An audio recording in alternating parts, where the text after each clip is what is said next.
Alright, today guys, I'll be knocking out some hedge trimming. My weapon of choice today guys will be my HS50.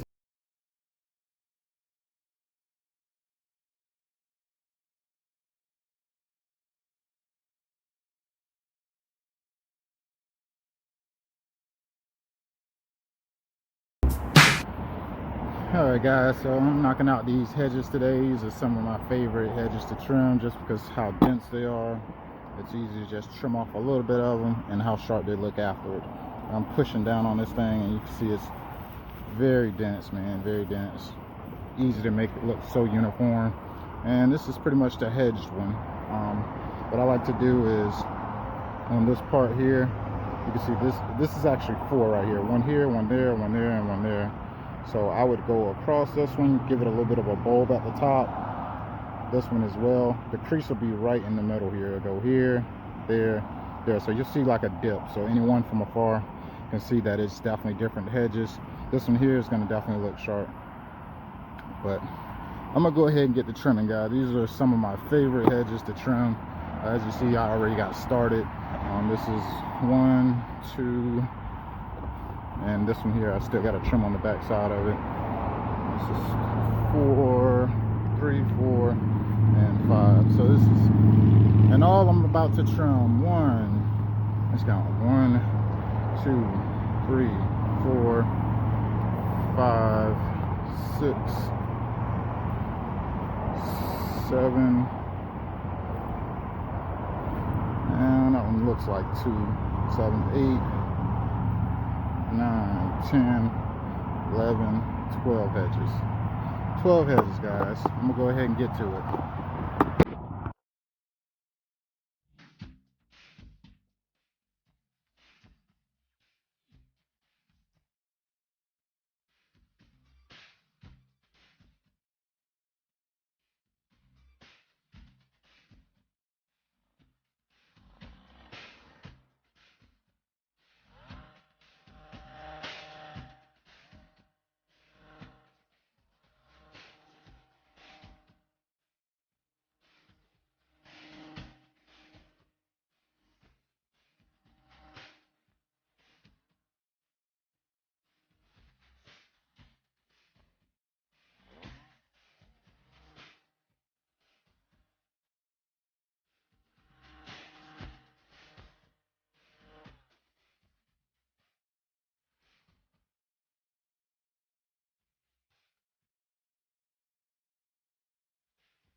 So I just wanted to make a short pause here to show you guys when I'm doing hedges and they're joined together like this, I try to make sure there's a crease in the middle of them. So this is the bulbs of the basically the pinnacle of the plants is here and here, and when they go down I want them to kind of go in kind of even. So this piece right here is kind of vital. I want people to be able to see it. They touch, they meet at almost like a little bit of an arrow. I want it to be a V. That's what I'm trying to create right here. And I feel like that's what gives these things such a uniform look when they're hedged together like this. So that's what I'm about to do now.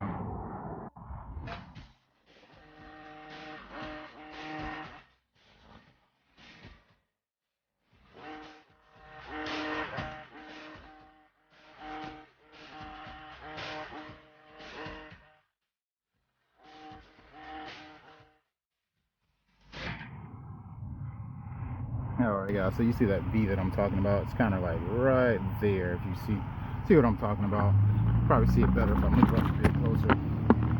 But that's ideally what I try to do to get these things looking as best as possible. That's my recommendation. I'm gonna continue to probably go over it a little bit more. It could be a bit more sharper, but that's where I'm headed. The Midas touch, everything I touch turns to gold.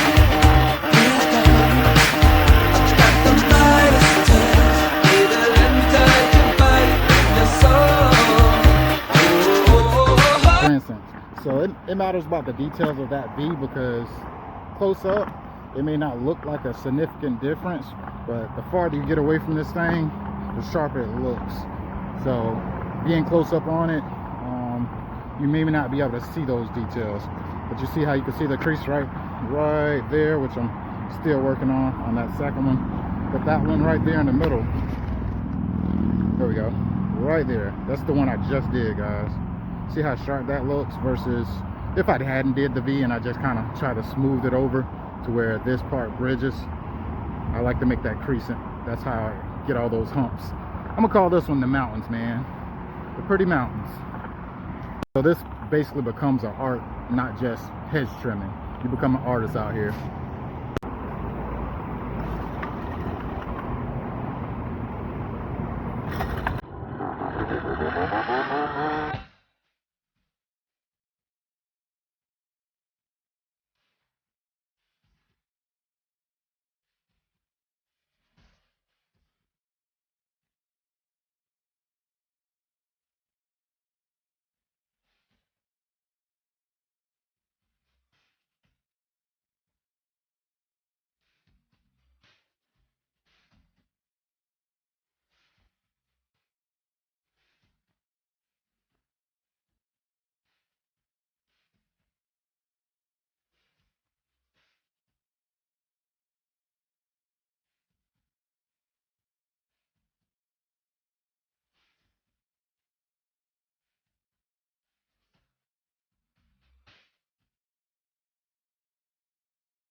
Alright guys, so here you have it, man. I'm done.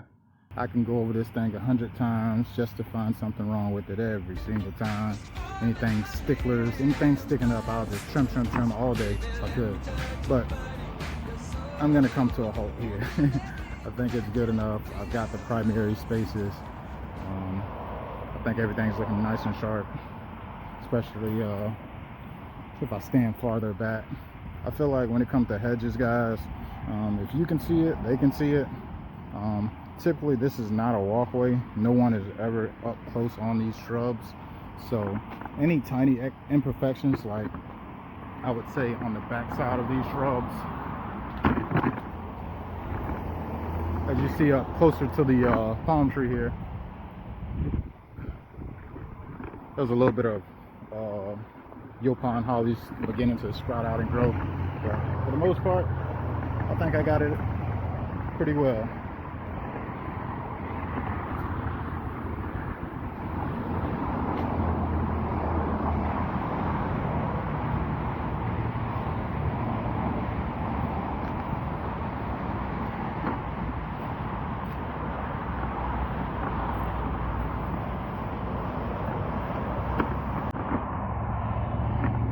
The Midas test.